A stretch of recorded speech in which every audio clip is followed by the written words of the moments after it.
o te kaunihera o Rotorua. Welcome to this meeting today on the 28th of February, our Rotorua Lakes Council meeting. I'd like to remind everybody that this is being live streamed. We welcome members of the public, also the media, and also ask everyone to ensure their mobile phones are on silent. We will take a morning break around 11 a.m. To start our meeting off, I'd like to invite Councillor Lee to open the meeting with a prayer.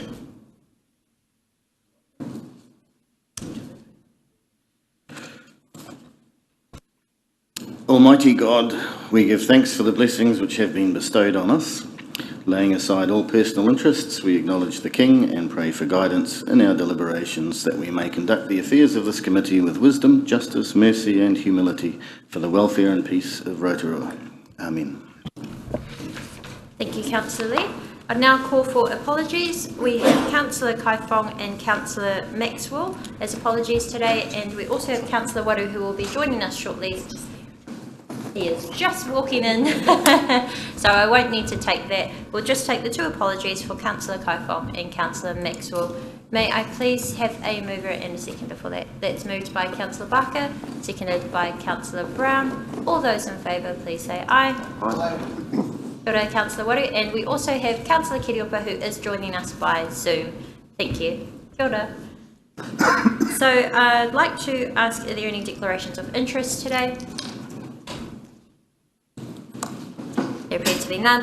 Are there any urgent items not on the agenda? Councillor O'Brien, followed by Councillor Patterson. Thank you, Your Worship. I was just wondering if we could perhaps address the public disclosure about Mamaku Hall being demolished, please. Thank you. Yes, certainly. Thank you very much. There has been a presentation very recently at the previous Rural Community Board regarding the building condition reports and the consequences of that. At a recent meeting. I'm happy to bring it in as a minor item relating to the general business of the local authority. So although no resolution or recommendation will be taken, I would like to ask that staff present to that during the progress report. So we'll bring that in at that time if that's okay with you. Thank you. So I'll provide an update to everyone then. Councillor Patterson. Thank you, Your Worship. Just further to what's actually coming up in the minutes of the previous meeting, I was just wondering if there's any update on the invitation being sent to Mr. Darren Toy from Kāinga Ora to speak to us regarding Kāinga Ora's plans for Rotorua.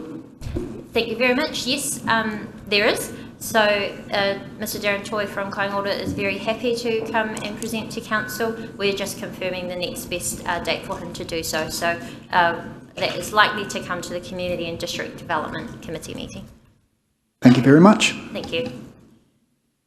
There appear to be no other urgent items. So we will now move to the confirmation of the minutes. This was for the meeting held on the 14th of February. May I please have a mover and a seconder to confirm that this is true and correct to record? Moved by Councillor Waru, seconded by Councillor Patterson. Just checking that there were no items arising from that. No. All those in favour, please say aye. Aye. Thank you. So we now move on to our staff reports. We will begin today's with our financial performance for the 7 months ended the 31st of January. Can I please have a mover and seconder to receive this report? Moved by Councillor O'Brien, seconded by Councillor Lee. All those in favour to receive the report, please say aye. Aye. Thank you. And we now invite David Jensen to overview this report. We also welcome Thomas, and we have a PowerPoint presentation.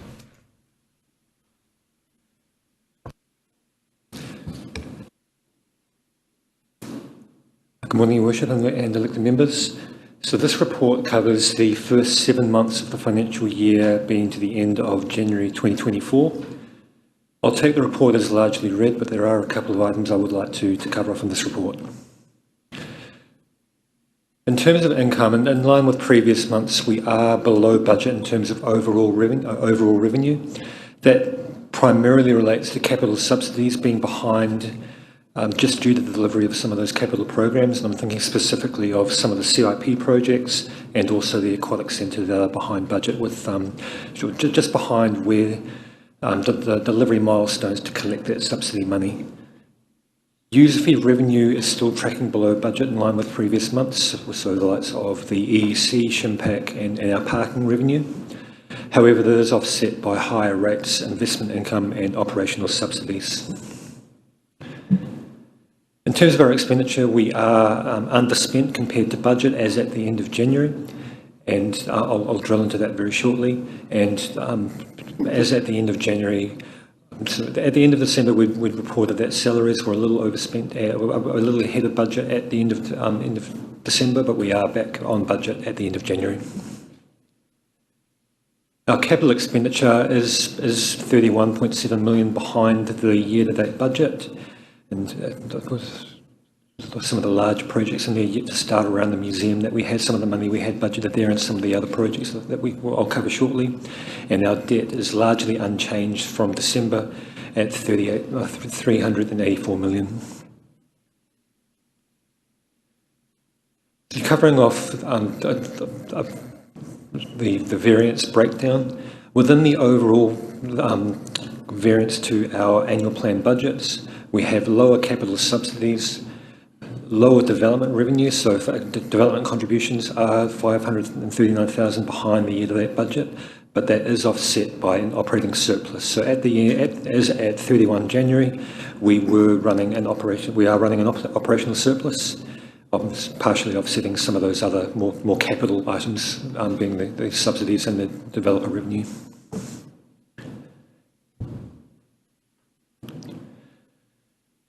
A couple of items to look at here in Council's profit and loss at the end of January. You'll see that the operational subsidies and grants are $1 million ahead of year-to-date budget. That relates to money from Waka Kotahi that is partially offsetting about 800,000 of additional expenditure in the operating expenses line, which is 1.3 million overspent. So reading that P&L, the $1 million positive variance in operational subsidy revenue is offsetting about 800,000 of operating expense relating to some additional work we've had to do in our roading activity.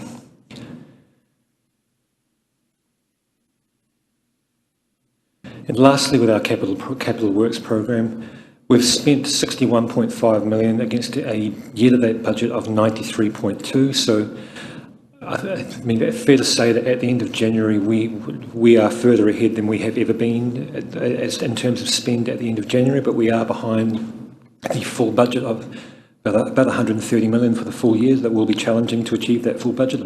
We won't get all the way there. And we're looking to see, doing some capital forecasting to see where some of those projects are likely to land, giving us a better idea in terms of debt and capital expenditure where we're likely to land at the end of June. But I'm happy to take questions on the presentation or anything in the report. Thank you very much, David. Questions from Councillor Patterson. Thank you, Your Worship. Thank you for your report, gents. This is focusing on the actual report in Stella. Page 12, 1.6 million behind budget due to lower than forecast sales at EEC and the Sir Howard Morrison Centre. We've known that is tracking that way for a while. 929,000 of that is attributed to those. We've got 4 months to pull that back, or what do you think is going to happen at the end of the financial year? That deficit is forecast to increase by the end of the year, and so while over the Christmas period, in particular, those two facilities are fairly quiet because they're going through programmed yearly maintenance, and while forward bookings are improving, it won't be able to get to the position at the end of the year to meet budget. So it is forecast at the end of the year behind budget. Significantly? Those current levels will likely continue to grow at a continual speed as they have during the year, yes. Right, thank you. Page 13, sorry, Worship. Capital subsidies and grants. What infrastructure acceleration fund feasibility works haven't been done? A fair portion of them. That program of work is kind of right in the middle of that. So I'm not sure if one of them has been completed, but the team have agreed with Kaingaroa on behalf of the DIA on what that program of work looks like, and is currently in the middle of that feasibility phase. So So do you think we'll get to that by the end of the financial year, that a lot of those projects will get underway? No, I think the feasibility stage is expected to, the work is expected to carry on to the next financial year. But Stavros will be in a much better position to give an update of those projects in his report, or, yeah. Okay. And lastly, maintenance is 320,000 under budget, and yet we're facing issues like we have with Mamaku Hall. How did that happen?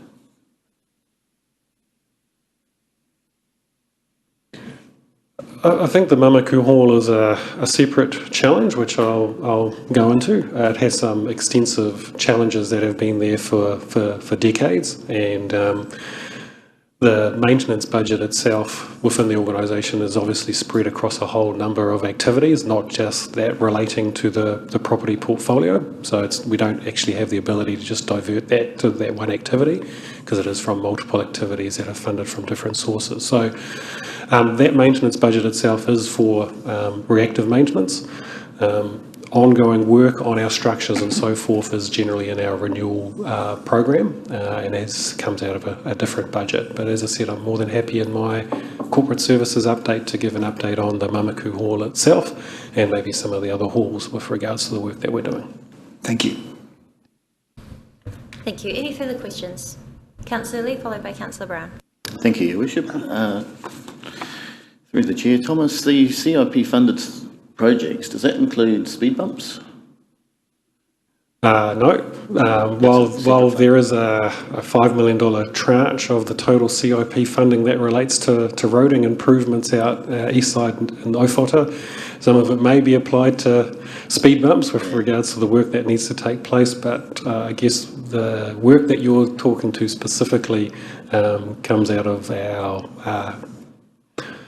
other roading program budgets that's funded from a combination of rates and subsidies from Waka Kotahi.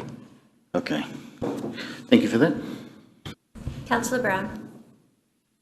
Thank you, Madam Chair. Parking fees are behind. We put the parking fees up. We doubled them. How does that work?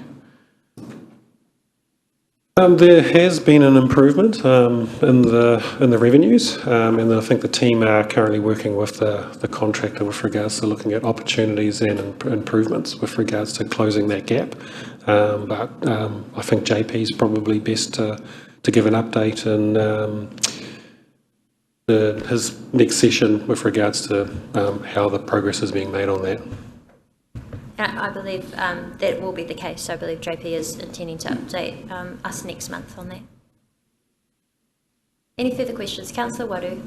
Tēnā koe te manukura, Morena, Thomas, David. Just a quick question around the capital subsidies impact, or delivery really. Is that going to have a major impact because we're behind on delivery for this year's current financial year, or are we sort of sorting it out to make sure we still meet the deadlines? It does have an impact, and it has an impact with regards to us holding debt on a couple of projects longer than we anticipated. So the CIP one, which is around the stormwater out east side, that's a few months away now to meet a milestone with regards to getting that subsidy, and I think that's about $13 million. So therefore the costs that we've incurred to date, because we haven't achieved that milestone yet, we're holding on our borrowings and holding higher borrowings than what we need to. So that's the main one, and then the secondary one is predominantly the aquatic centre as well, and that's coming close to its milestone, at which point we'll be able to file the application for that final subsidy and receive it. So yeah, so the impact is as we progress towards those milestones, we're holding those costs of constructions longer than we anticipated, which means our debt is a little higher than where it generally should be, and so the financing costs of holding that debt longer is the impact on council. Thank you, Thomas. Thank you. Thank you. There appear to be no further questions. Thank you very much, gentlemen. We will now move to our next progress report, corporate services. We are on page 16 of our agenda. May I please have a mover and a seconder to receive this report? Moved by Councillor Barker, seconded by Councillor O'Brien. All those in favour to receive the report, please say aye. Aye. Thank you. And I now invite Thomas to overview this. I will take the report as largely read, but I'm happy to start the discussion around the community halls if that is preferable. So we are aware that there's 2 community halls that are currently closed, and there was a report tabled to a community board, I think last week, with regards to the status of one of them, which is the Mamaku Hall. Before I get to that, I guess I'll come back a little bit with regards to how we got to where we have. So pre-Christmas, the property team did engage a consultant with regards to doing an assessment on a number of our community halls. We were aware that there were some issues that were developing, and as a result of them, we temporarily closed 2 of them pre-Christmas, being the Mamaku and the Rotorua Community Hall.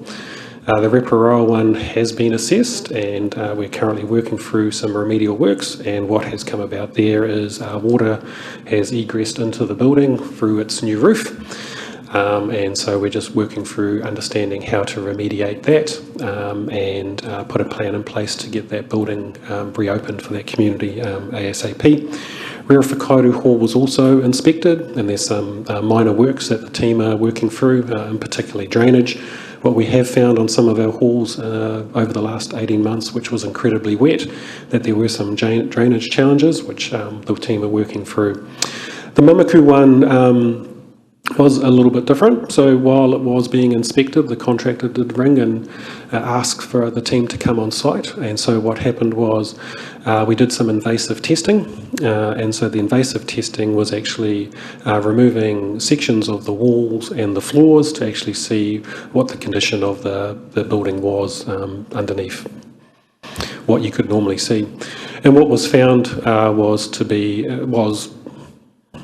quite significant, hence why the contractor raised the concerns with us with regards to the state of the floor beams or trusses, and in particular with regards to inspections within the walls, with regards to unknown asbestos being found, but also water was egressing into those as well. The Mamaku Hall itself is a very challenging building. It is old, and it is actually a lot of asbestos in it, in particular with the cladding, which has created some challenges in the past with regards to how you maintain or how you remove and how you look after it. And I think it's fair to say that when you look at the things that were found, they're not issues that have arisen out of the last 18 months. They seem to be issues with the building that has arisen probably out of 10 to 20 years worth of water egress. And so it does appear, and on the recommendation of the consultant that we've used, who is an incredibly good consultant that does a lot of work for us, that it's probably not able to be remediated, and as a result may need to be demolished and removed. And so that's where we landed on about a week ago. Obviously the community are incredibly interested in what those next steps look like, and that's just something that we have to work through now with regards to understanding the next steps with regards to Mamaku. So with that, I'm happy to answer any questions on that topic and any other topic that you may have. Thank you. Councillor O'Brien.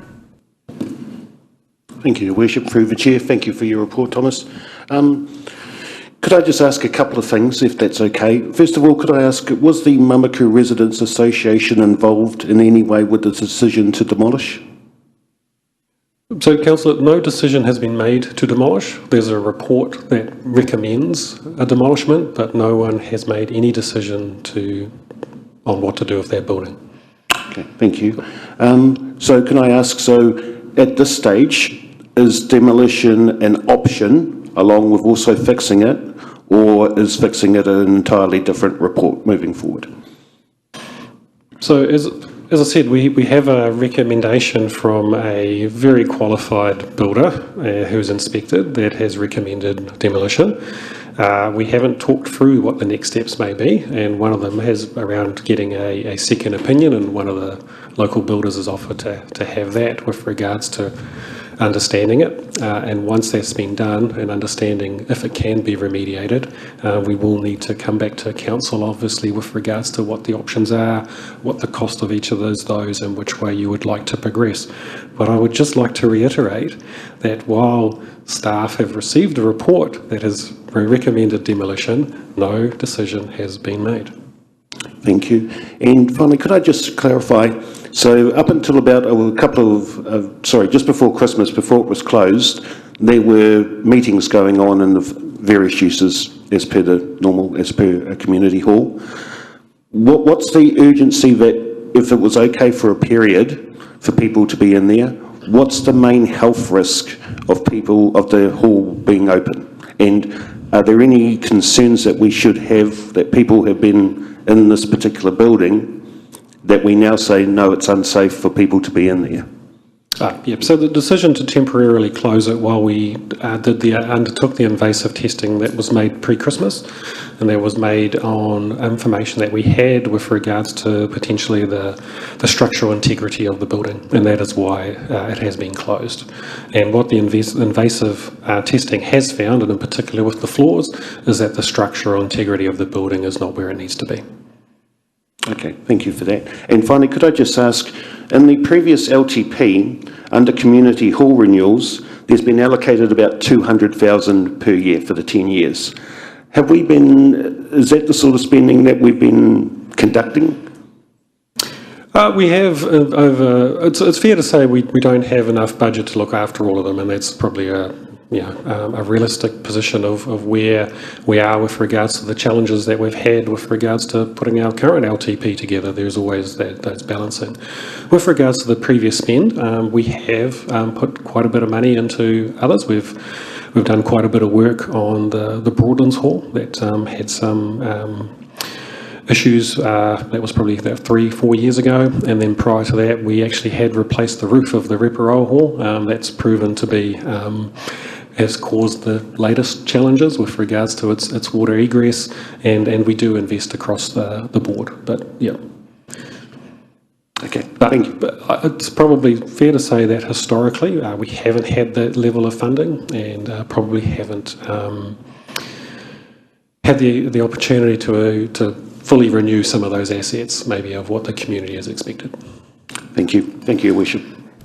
Thank you. And just following on from that question line, I understand health and safety is always at the forefront of decisions that council does make. So are you able just to, for further information, just briefly explain what our obligations are from Rotorua Lakes Council from the moment that we know that there may be an issue with health and safety, what the next steps then are?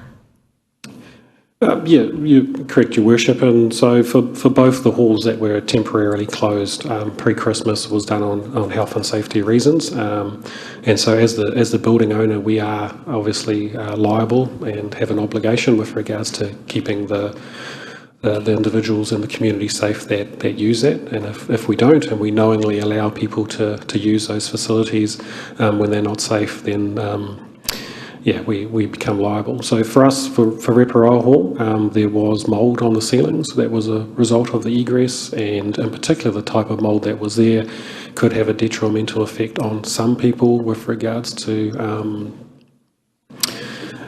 breathing and lungs. And so that was the decision to close and remove the mould, and also to understand how the water was getting in, and we've now understood that, and the team are working on a plan to remediate that. And Mamaku was purely structural. We had some concerns, and it was for us. We caught up with the team that had bookings. There was one booking in the Mamaku Hall over the Christmas period, which was, my understanding from memory, a yoga session, and therefore we asked that be moved to another facility while we closed the facility so we could do invasive testing to understand the structural integrity of that building better. And as it has shown, it's not where it needs to be, and so therefore is not safe to be reused for the community at this stage. Thank you. We have questions from Councillor Patterson, followed by Councillor Barker, and then Councillor Waru and Councillor Lee. Thank you, Your Worship. Thank you, Thomas. Just catching on to a couple of points you've raised about the Rotorua Hall regarding the roof. When did you say that was replaced? I don't have the exact date, councillor, but it was several years ago. Several years ago. Yeah. So I guess the expectation would be that either there is some kind of guarantee or warranty that comes with workmanship or product. Have we investigated some sort of compensation for the fact that this has occurred? Unfortunately, the contractor was liquidated 6 months ago. Oh dear. But yeah, otherwise, yes, we would be exploring that opportunity. Yeah. Thank you. Councillor Barker. Thank you, Worship. Just a couple of questions. I noticed the focus has been largely around the property side of things and the management of assets, and not much has been said about addressing the impact that this has had on the community itself. To that end, I just would like to signal that we will be trying to organise a meeting at Mamaku to go through some of the information that has been given to date. Can you tell us whether there will be some more information available to the community around the structure of the halls to share at such a meeting, if that happens, please? Only what we've currently got available, councillor, but and I think we have some historical information we might be able to share as well, but that's my understanding. We're not intending to do any additional work at this stage. Thank you. And just further to that, you mentioned there may be another builder's report perhaps. Is that a possibility for the community to know? Yeah, one of the local builders is offered with regards to providing a second opinion, and we've just got to work through and understand how we manage that, considering we won't formally be engaging them and how we work through that. But I think it may be of benefit with regards to helping the community with regards to getting a local second opinion with regards to what has been seen and found. Agreed, thank you. And one more question. Thank you. Considering all of what's unfolded, can I ask whether the council has any policies specifically around the management and monitoring and maintenance of halls at this stage? Yes, so I think at the community meeting last week, which apologies I was not able to attend, a programme of work was tabled there and shown with regards to regular visual inspections and work that was being undertaken, and so that going forward will continue to remain in place. And I guess if further issues are found beforehand and funding isn't available, then we'll be in a position with regards to having discussions with yourself as to at the council with regards to how best to deal with those going forward. And what I will flag at the moment is it's very likely that obviously the remedial work at Rotorua will likely exceed the budget that is currently available, so we'll likely have to have a discussion with regards to the timing and how to address that going forward. Thank you. Actually, and one more subsequent to your answer, Thomas. So I was actually specifically thinking more as like a governance perspective around how we are going to approach in a consistent manner each hall across the district, because we have 9 halls in different communities. Having an ad hoc approach to repairing and maintaining is not a constructive way to manage assets, and I wondered whether there's a place here, this is just me thinking out loud, for a specific policy. That's why I asked the question whether we have policy set that directs or is laying out the foundations for how we have a strategy going forward for the management of our halls. Not in itself. I think it's something maybe we can talk to yourselves with and work on. I guess from an operational perspective, we're currently updating and have done the asset management plans for each of those, which is part of the reason why we triggered some of this more detailed work to get a better understanding of these buildings.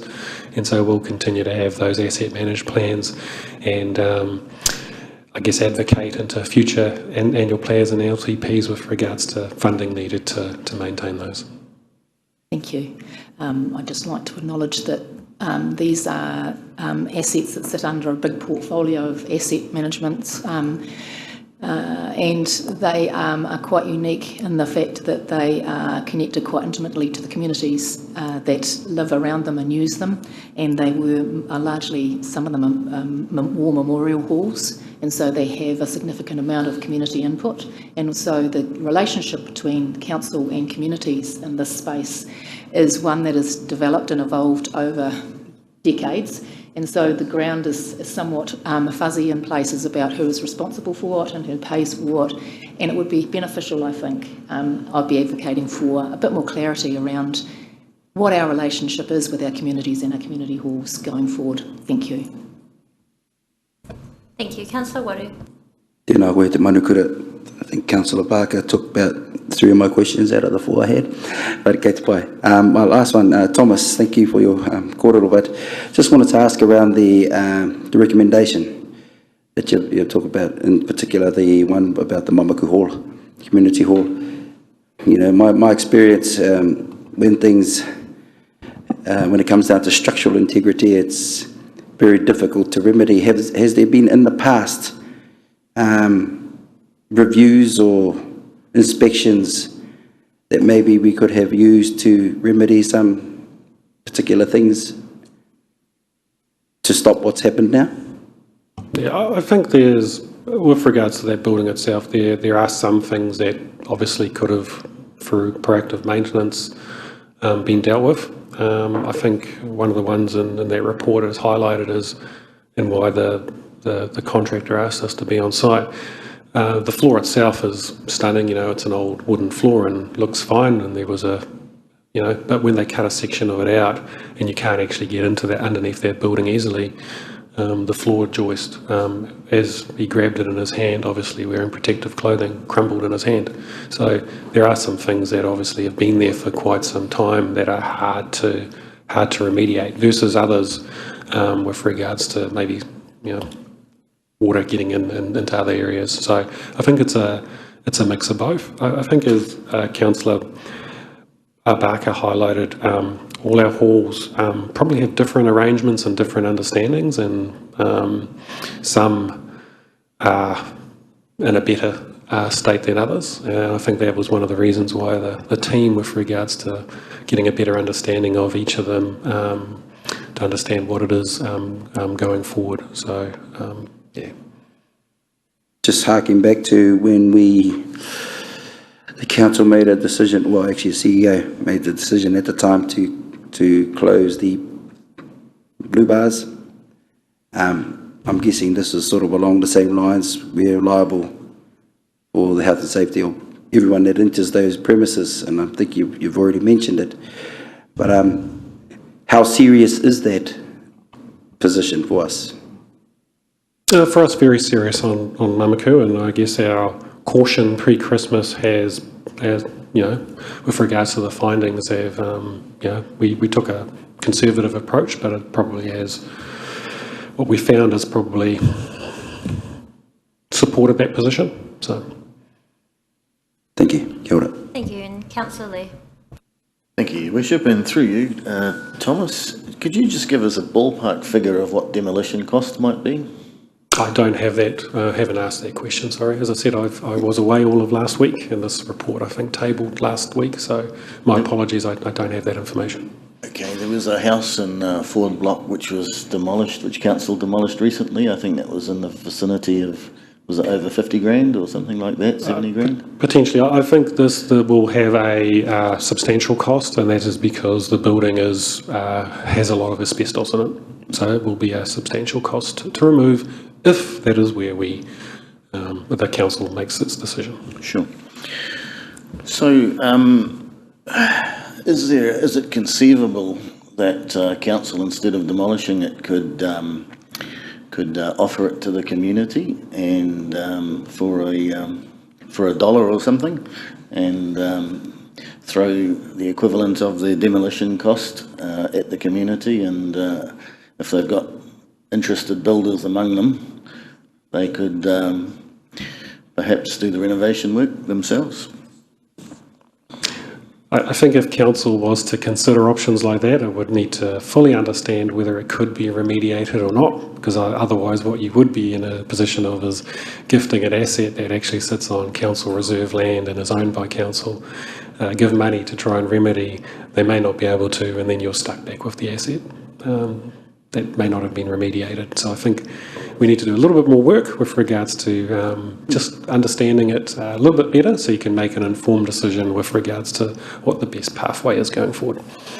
Yeah, I would have thought that any building is remediable if you want to throw enough money and enthusiasm and energy at it, but whether it's cost effective is really the issue, isn't it? Yeah, and I guess to temper those expectations, the whole outside of it is asbestos and would need to be removed, and there's a substantial cost at that. It's part of the invasive testing with regards to walls being, the linings of the walls being removed. Further asbestos was found that wasn't known to be there.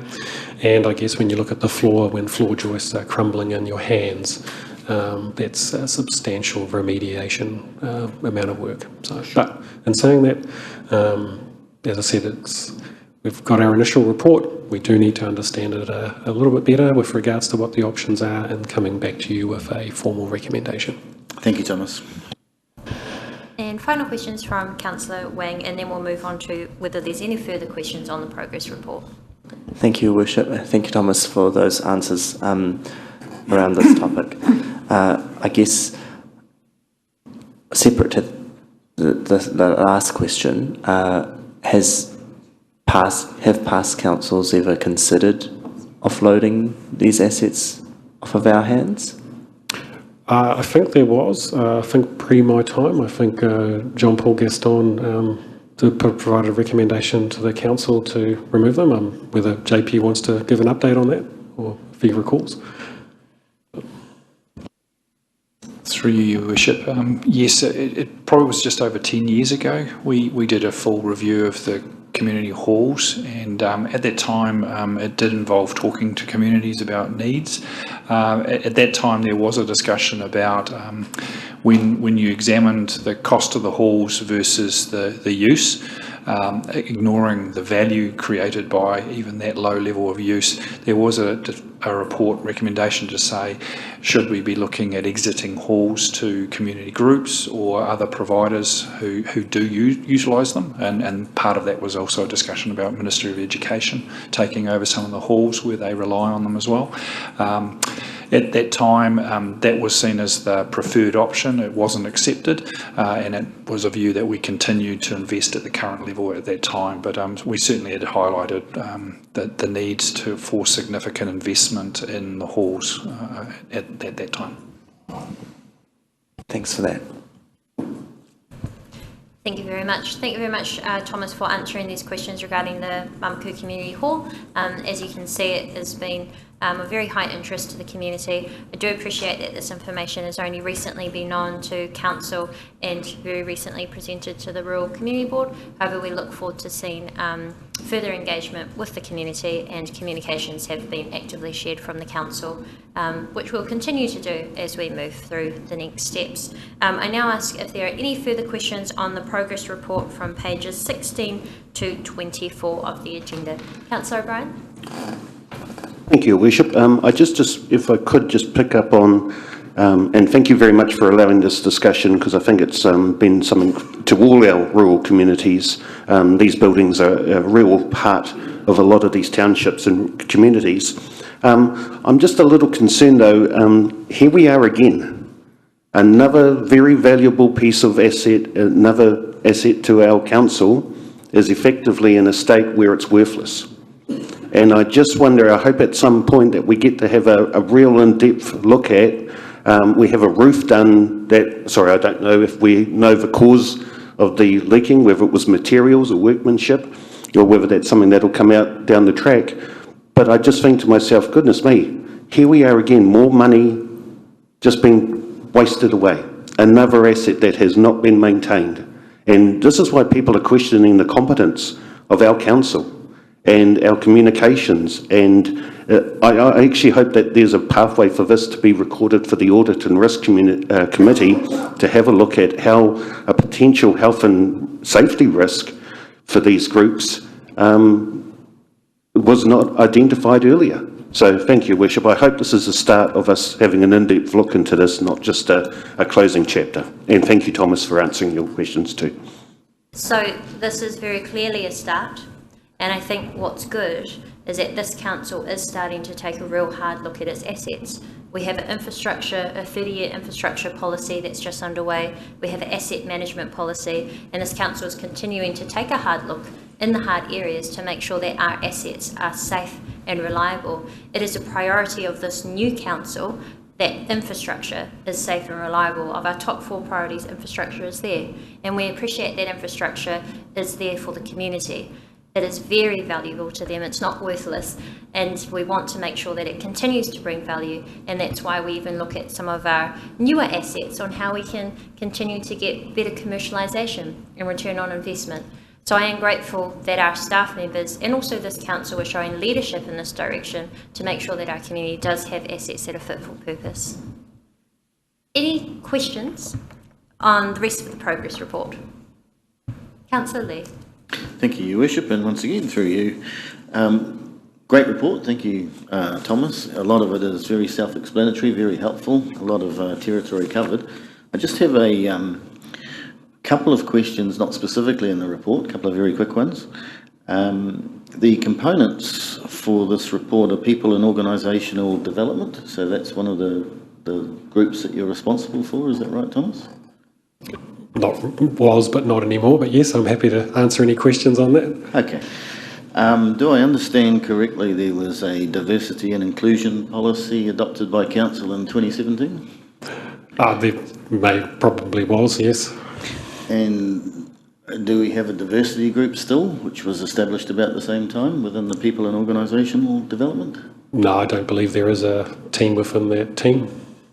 But happy to ask questions with regards to our Director of People and Capability and answer any questions on that for you. Okay, thank you very much. Yeah. Councillor Barker. Thank you, Madam Chair. Thank you, Thomas, for the report. And I just notice, hopefully I'm on the right page, page 23, that's what we were dealing with, talking about the customer solutions team and the flow of requests that come through the front desk. I noticed that there's been quite a large increase in the number of emails received in January. Is this a consistent pattern that's happening? We're getting more of our requests coming via email. And do we have a structured process for dealing with and replying back to the people who submit the request by email? Yeah, so I'm not too sure what drove the emails in December, but there has been obviously a drive from that team to try and get the community to engage in other methods other than coming into the counter or ringing. There are other methods, and we are currently looking at more online services and chatbots, which will help enable those services as well. There is a process with regards to how email queries are dealt with and the timeframes that they should be and those sorts of things. And what we do know is that there was a little bit of an issue over pre-Christmas with regards to a couple of them slipping through, and so the manager there has we've undertaken some training with the staff. The staff are great staff, but we do have high turnover in that area, probably because they come and join us, they enjoy their work, they get trained very well, they get a really good understanding of our organisation, and then other parts of the organisation poach them with regards to filling. So we do have a little bit of a high turnover there at time, but as a whole, really good team that works hard and is passionate. We did just have a little bit of an issue recently with regards to some of the emails and queries coming through not being responded to in the manner, timeframes that we'd hoped. But my understanding is that's the team have taken care of that now. Thank you. There was no judgment there. It was just merely an observation, and I appreciate the staff. They do a great job. It's just, is the capacity there, and also as the process is there to support the staff to get the information to the clients, the customers, in a timely fashion, and also to make sure that things are closed off. That was just what... Yeah, and there was a capacity issue there pre-Christmas. As I said, we had a number of the team leave to other parts of our organisation, and a couple of other team members leave to bigger and better things as well for them. And so it does take quite a bit of time to recruit and bring the new ones up to speed. They go through quite a vigorous, long training program, but should be good going forward. Thank you. And final question from Councillor Waru. Tēnā koe te manukura. Thomas, just wanted to talk about our difficulty finding planners. That's always sort of a feature. Has there been any sort of wānanga, I suppose, amongst the executive team or something like that, as to finding a different approach to try and recruit planners as opposed to what we're doing at the moment? Is there any plan to get planners? Yeah, probably best if JP could answer that, since it's his area. But Your Worship, it was a few months ago, I think I put up a presentation as part of my progress report, which identified some of the key actions that we were undertaking. So we've done a host of different things. We're looking at how we take on interns for the summer period and seeing whether that's an opportunity for us to build relationships with students currently, with a view that they will hopefully become longer term employees. The manager, Jason Ward, has been and spoken at the universities, so he's made contacts with different universities to make sure that they're aware of our situation, and he's volunteered to give lectures or do tutorial sessions just to, again, raise our profile in that marketplace as the students are coming through. We're also looking at the way we frame job descriptions, so rather than simply saying senior planner, intermediate planner, junior planner, but actually start specifically looking at some of the expertise. So we're currently putting out a job description for a development planner, so trying to create a more interesting job description which would work exclusively in the commercial space, just to try and open up some additional opportunities for people to see us as an attractive destination with some very specific work opportunities. And there's a myriad of other actions that we're undertaking. So again, looking at how we frame our adverts, where we put them, and again, those direct contacts. So we are taking a number of actions and continuing to work with Clint and his team. Obviously, the other issue that we're also tracking is how competitive the salaries are across the country, which does become probably the tail end, Charlie, of a really important set of conversations. So yeah, myriad of actions underway to try and address some of those issues. Thank you, JP. I only ask because, consents, and that's just sort of some council business, and we really need to ensure that our team is adequately, has the numbers and the experience as well in that area. So it's a big thing for me anyway, focus. The last question, if I can just tag on the last one, please, Te Manukura, was around the customer solutions. Enhancements and consolidation of customer solutions and information platforms into Genesis Cloud has started. When do you envisage, stage one, I believe, is kicked off. How many stages are there, and when do you think that would come to an end? I'm not sure on the actual end time frame. So that actually just relates to the consolidation of our FAQs and databases and those sorts of aspects. So the feedback I've had is it's progressing well, but might just get an update in the next report for you with regards to when that is scheduled to be completed. Cool. Happy with that. Thank you. Yep. Thank you. Well, that concludes our Corporate Services Progress Report. Thank you very much, Thomas. We'll now move to our Corporate Planning and Governance. Can I please have a mover and a seconder to receive this report? That's moved by Councillor Patterson, seconded by Councillor Barker. All those in favour to receive it, please say aye. Aye. Thank you. I'd like to invite Una Hopkins to overview this report. Thank you, Madam Mayor. So just want to draw your attention to 3 items within the report, and then happy to take any questions. The first one is just to keep ourselves focused on the long-term plan development. We are on track for adopting the consultation document on the 27th of March, and then engagement will open on the 4th of April. There are a couple more things that still need to be landed, and they will be done so within the next couple of weeks, and by which time we will have been able to complete the consultation document, and then review of that can commence. The engagement schedule has also been confirmed and has been shared with yourselves. You'll see from that there is quite a comprehensive range of events, world cafes, presentations that cover a range of different methods for the community to engage and meet face to face with yourselves during the consultation phase. We'll be keeping a running sort of track on those sessions, and thank you very much for your support so far in being able to attend those sessions. There also will be just a little bit of work around the delivery of each of those sessions prior to us going live with the engagement. We've also just this week started some conversations with Audit New Zealand around the audit of the long-term plan and what that involves, the work that they wish to see as a result of all of the pre-planning and decisions that Council have been making in terms of making up their long-term plan. So that will be an ongoing piece of work and ongoing conversations with them right through till the end of the long-term plan development phase, being the end of June.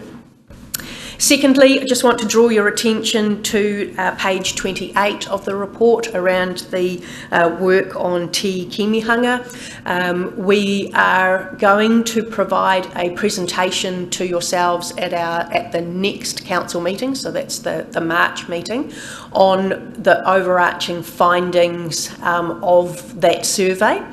In the meantime, just to give you a heads up that continually we need to go back, and we will be doing so with this survey, to the community so that they are in a way thanked for their input into this piece of work. So we've got a little video that is going out through our digital channels by the end of the week that just looks to thank everybody for their participation and to highlight in a fun and narrative way some of the results and findings that we have obtained through that survey.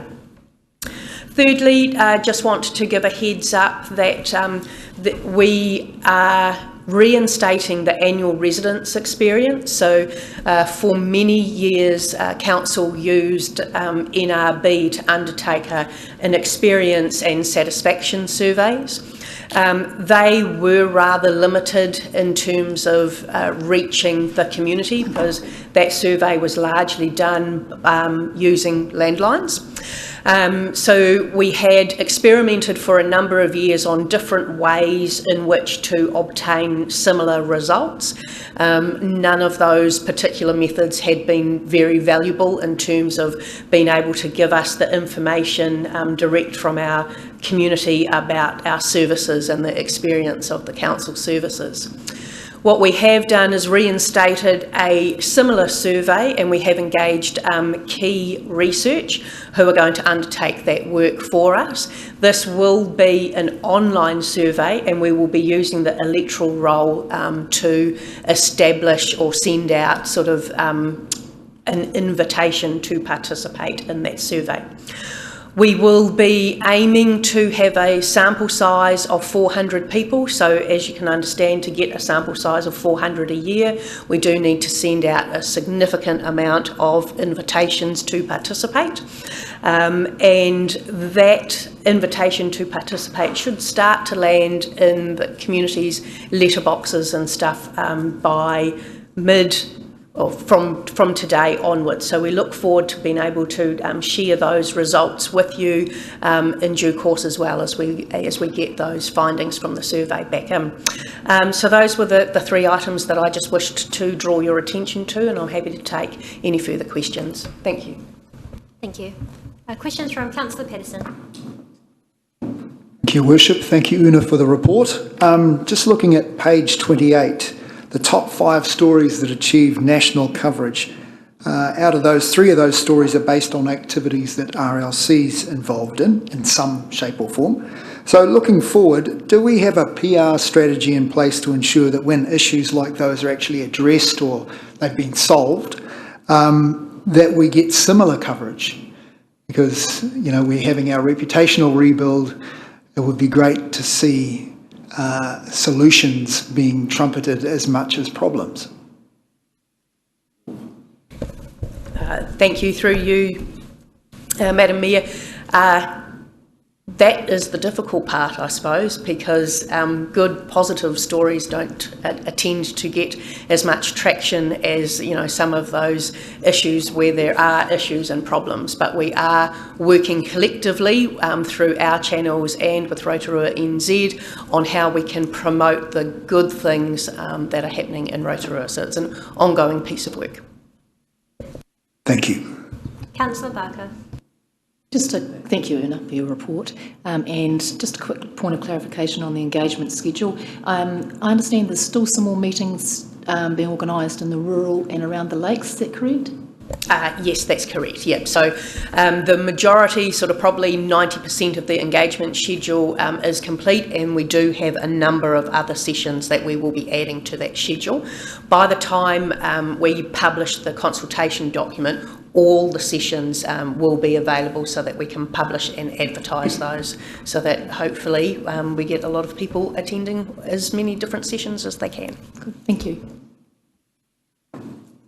Councillor Lee, followed by Councillor Waru.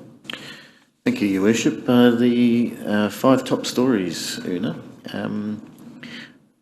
This talks about the first one being 8.6 million. 8.6 million what?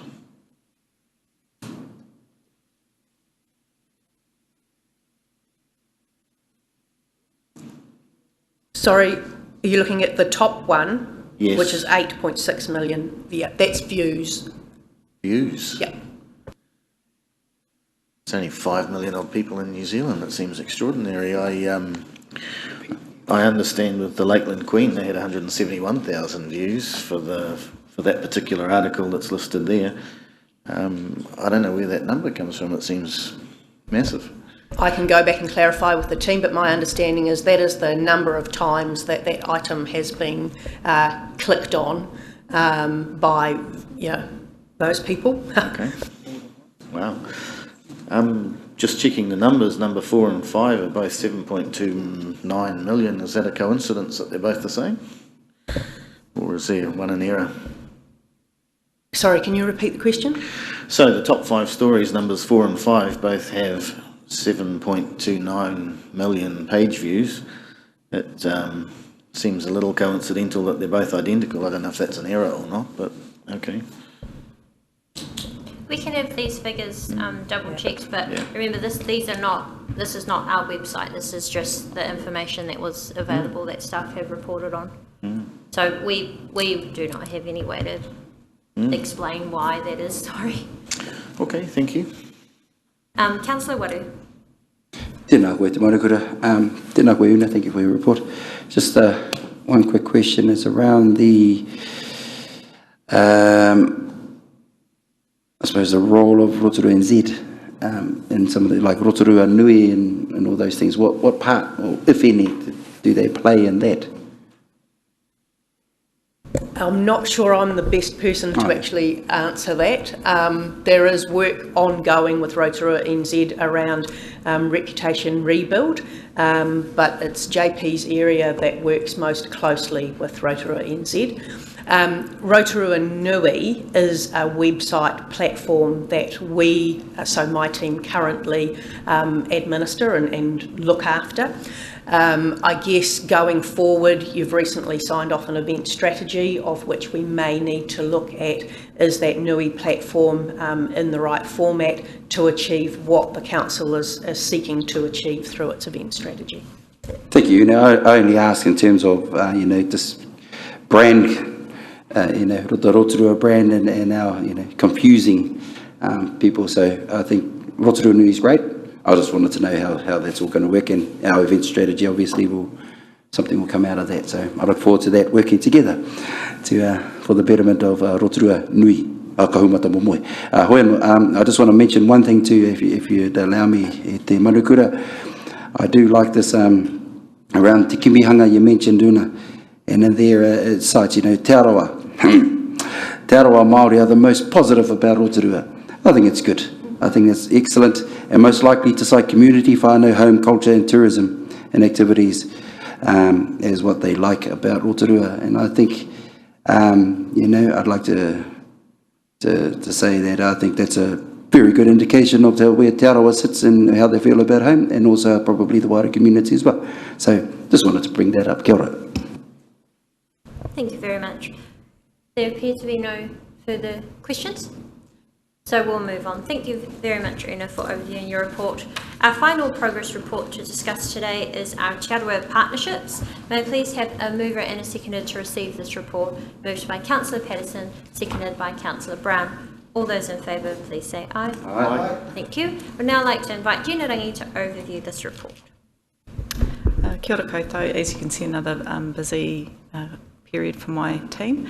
There's nothing I particularly wanted to highlight, other than probably the sod turning ceremony at Matarai Marae. It's a small piece, but a really important one, seeing more Māori land organisations building papakainga in the rural area, particularly thinking about how they cite those to support marae, kaumātua outcomes, thinking about how they ensure that their rural communities continue to be in a good space. So that occurred on the 16th of December, and I understand it's had significant funding support from central government, but also support from Tauhara North around the project management of that project.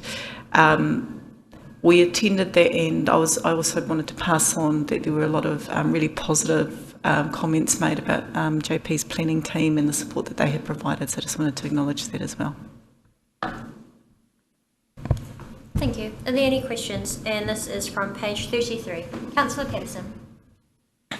Thank you, Your Worship. So we got elected in October of 2022. We're now almost ending the first quarter of 2024. How much longer will the Te Tātou partnership negotiations take? Kia ora, thank you for that. Yes, so the working group has continued to meet. We were expecting to receive the draft interim report from the facilitator prior to Christmas. We didn't get that until I think about 3 weeks ago, so we're working through that just to make sure that it contains a number of statements which talk about Te Tātou members of the working party, what their views are, what council's views are, and it's really important that those statements about what council's views are is accurate. So we've got a number of pieces of feedback that we're going to go back on to make sure that that's fairly representing what people say. Once that report is finalised, it will then come back to council and also to Te Tātou to discuss. And we've started discussions with Te Tātou and with the facilitator about how we best how we best do that to get, I guess, initial ideas and support or views on the report, so that we can then go away and do further work to actually develop some of the ideas that are in there. So time frame? I would expect we're in the very end of February now. I would hope by the end of April that we would at least have a workshop back with council, but it will depend on when the facilitator's report is finalised, and that's with him. Thank you. And just a reminder, this is a two-way discussion as well. So although I am of the understanding that from a council perspective, we've been trying to have this completed as fast as possible, we also need to give adequate time for our partners to ensure that they're consulting with, engaging and providing the necessary feedback as well. Councillor Lee. Thank you, Your Worship, and through you. Gina, I was really pleased to see the Ngāti Rangiwiwihi Protocol Committee was, well, I was invited, certainly by Councillor Maxwell, and I see here other councillors were invited as well. Were the media invited to attend? No. The public? But by way of explanation, so those meetings are not council driven. They are meetings of two independent and different separate independent organisations. So it's not for council to extend invitations to anybody without the agreement of our partner. Okay, thank you. And it was a real pleasure actually to have the councillors who did attend, so thank you for those that did take the time. Councillor Barker, followed by Councillor Waru. Thank you, Madam Mayor. Thank you, Gina, for your report. I note on page 34, Kaui Urupa, there was a meeting in November and they discussed the plot capacity. And this may not be the right place for it, but it'd be interesting to know how we're placed as a district for plots and future-proofing our capacity in that direction. Do you have anything to give? Yes, so there are 9,500 plots that are already created and I'm not sure what the correct word is, but vacant within the Urupa. About 50% in the Ngāti Whakaue area and about 50% in the public area. All of the rights for burial have been bought and paid for in the Ngāti Whakaue area, and so we continue to work to make sure there's sufficient capacity going forward, both in terms of those Ngāti Whakaue plots and also in terms of the public ones. Probably not quite 100%, but in the high 90s% of the public ones have also been booked. So when so Rob's team assess capacity across the entire district, which includes Sala Street as well as Kaua Urupa. There is planning for future cemetery need. We won't develop those too far ahead of time in the sense that we want to kind of have enough capacity, but we also don't want to have it sitting unused, and eventually at some stage we will reach capacity within Kaua. We're not at that point yet, and we're actively planning for when that will occur, and have started early discussions with other hapu around what might be available elsewhere to ensure that we have sufficient capacity for both Whakaue and the general public. So not an issue right now, but at some stage we will need to make decisions. Yes, thank you. I was just sort of trying to get a read on how much longer we have capacity for the general public in that space, and what our options are as council. Maybe it's a report for another time. There are further blocks that can be developed within the Kauai area. So when I say that, so those plots have already been created. So there is vacant land within the Urupa boundaries which has not been developed. So we can develop that as it's required. At the moment it's not required, but we've got plans in place to do that. And at some stage that will also be complete and full. And at that point we'll be looking at alternative sites. Thank you. Councillor Waru. Tēnā koe te manukura, tēnā koe Gina, tēnā koe te reporter. Just want to ask, I was going to ask about the partnership that's been asked, just talking about the whare taonga, taonga Māori I think the heading is. There's a hui I te rātau in a wānanga, and there's getting feedback via certain focus groups.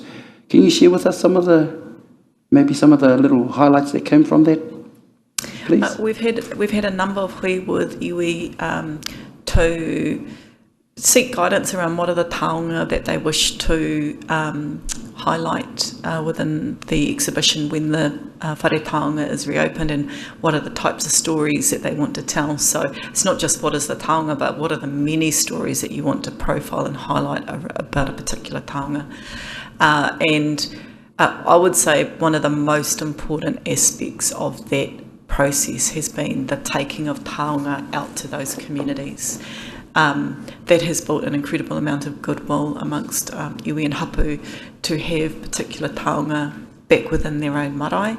That's not an uncomplicated process. We have a number of taonga that are within the off-site storage that are either owned by other museums and on loan, or are owned by members of the public, whānau, and also on loan. So in order to get those taonga taken out to marae, we have to get permissions, and that can be quite a protracted process, and also the logistics around ensuring that when they're transported in a way that's physically safe, and working with, of course, the pukinga koike to ensure that they're also culturally being handled in the right way.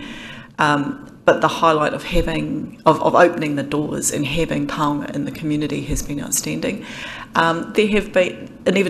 are a number of people who would say, well, why can't we do this all the time? Why do we do we need to have a whare taonga? But generally where those conversations have landed is that we need a place that is accessible to schools in the wider community. We want to share our stories with everybody so that we know each other better. It's about our identity as iwi hapu, it's also about our identity as a district. So there's been a lot of support for that idea and a lot of support for the relationships that iwi and hapu have with the staff in that whare taonga, particularly people like Manaki, who is really well regarded for her technical skills, but also her ability to work with people with empathy around really important taonga. Yes, thank you, Gina. I just want to acknowledge the staff, the museum, Manaki and Clark, rātou katoa, because yes, that has been quite a highlight. I've attended a couple of those sessions. I runga I ngā marae, a tāinga. But yeah, it's going to come, why don't you do that all the time? But I'm glad that was front and centre of our whare taonga, kaupapa. The other question I had for you, and it's only because you've raised it in here around you help set the agenda for and it might be a little off your report, but I'll give it a go anyway. For the Youth Council, do you envisage us having a hui with our Youth Council soon? I'd like to. Be pleased to answer that, helping to establish it. Yes, we have discussed this already, and the Thriving Communities team will look to do a brief report coming into our progress report so that we can actually see and get an update, just as we do with our others.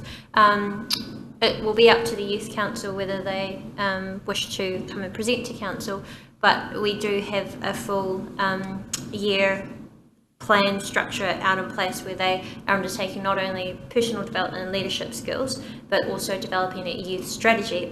Now, at the time that youth strategy is developed or developing, I imagine that'll be the best time for them to come in and talk to us and to be able to get some feedback from us as well. Oh, that's great, because it's we supported the Youth Council, and I think it'll be good for us to actually be involved in some, not so much in their kaupapa, but at least be there to support and to guide if required. But they're pretty smart cookies as far as I could see. So mihi ana ki tērā. And lastly, it's more of a comment. Gina, o te nepe a te hui whakamutunga ki a koe, noho ana ki tērā taumata o te CEO, interim Nate Rivi. So I just want to say, I think you've done an outstanding job holding the fort for us over this time. E ne mihi ana ki a koe I te kaha o mahi, e rangatira o mahi, e rangatira koe. So, thank you. Thank you. Thank you very much, Councillor Waru. It's certainly well-deserved recognition, and we thank you, Gina. So, we have one more question from Councillor O'Brien. I did also just want to confirm the Youth Council had their very first meeting on Monday as well, and it is an amazing bunch of kids, so I'm really looking forward to seeing what they do to give back to the community as well. Councillor O'Brien. Thank you, Your Worship, and through you, thank you for your report, Gina. Could I just ask, in regards to the protocol meeting for Ngāti Rangiwiwahi, which I was very lucky enough to view, and Councillor Lee, you were missed. Could I just ask, they proposed a review of the protocols moving forward. Could you tell me how that will start and how that will progress, if that's possible at this stage? Thank you. Yes, more or less we'll wait until I'm back in my primary role. However, as with all of these kinds of discussions, initially we'll just have a sort of a scoping discussion around what might that look like, develop up options. First thing is to understand what are we trying to achieve and what's the most efficient and effective way of achieving that.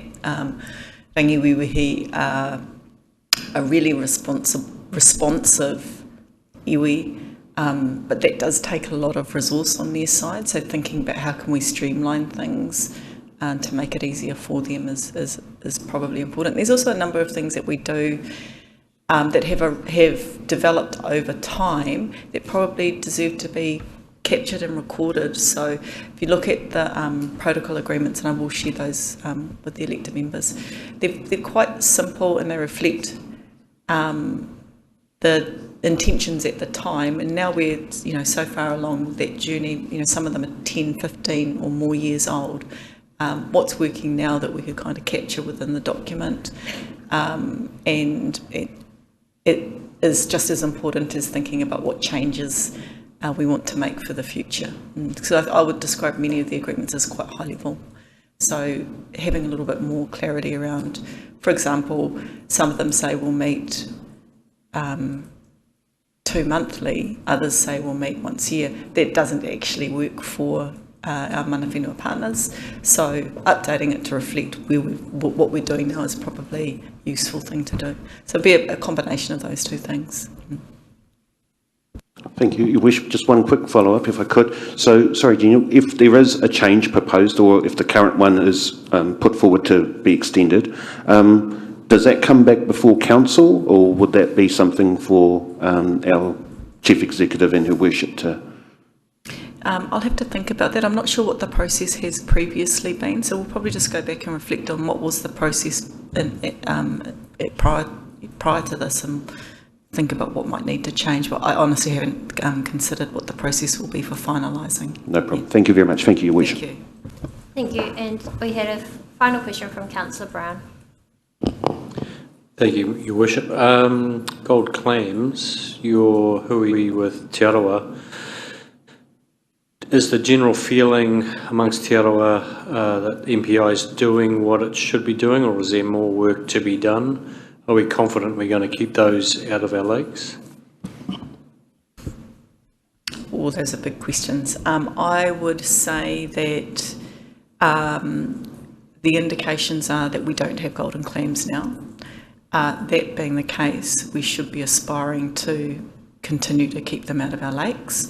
The measures that are in place, as I understand it, have been pretty successful over summer, and there was really good community support for checking, washing, and the challenge is to continue to keep it on people's radar so that they continue to do the right thing, because complacency is going to be, what will get us in the end, I guess. So maintaining people's levels of vigilance is really important. Te Arawa Lakes Trust have a really strong biosecurity team. They already do a lot of work in respect of catfish, and so they're utilising their resources. They're in direct discussions with MPI about continuing to support that. I can't give an update on what that looks like at the moment, but certainly we have beautiful lakes. We are putting significant investment into the protection of those lakes through, for example, stormwater, wastewater reticulation, and all of those things that we're doing. And it makes, I would say that it doesn't make sense to not do our best on the golden clams issue, given all of the amount of effort and energy and resource that we're pouring into the protection of our lakes. Thank you. And one final question from Councillor Patterson. Thank you for your indulgence, Your Worship. Sorry, Gina, just a point of clarity. Ōwhata Kohanga Rākau Housing Development, where is that located?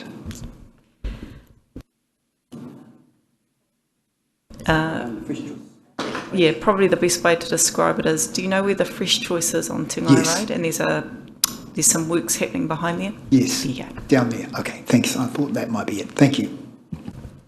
Thank you. Well, that concludes our reports and also our meeting for today. It's been nice and brief, but a number of significant community matters discussed. Thank you very much, councillors. I'd like to invite Councillor Lee to close our meeting with the prayer. Thank you, Your Worship, and I'd like to close the meeting with a blessing, a 3,000-plus-year-old blessing, originally written in Hebrew. Yei vereka ka, veyesh mereka, Yehovah paniv eleka v'kaneka, v'sa Yehovah paniv eleka, veyasim leka shalom. May Yehovah bless you and keep you. May Yehovah make his face shine on you and be gracious to you. May Yehovah turn his face towards you and give you peace. Amen. I declare the meeting closed.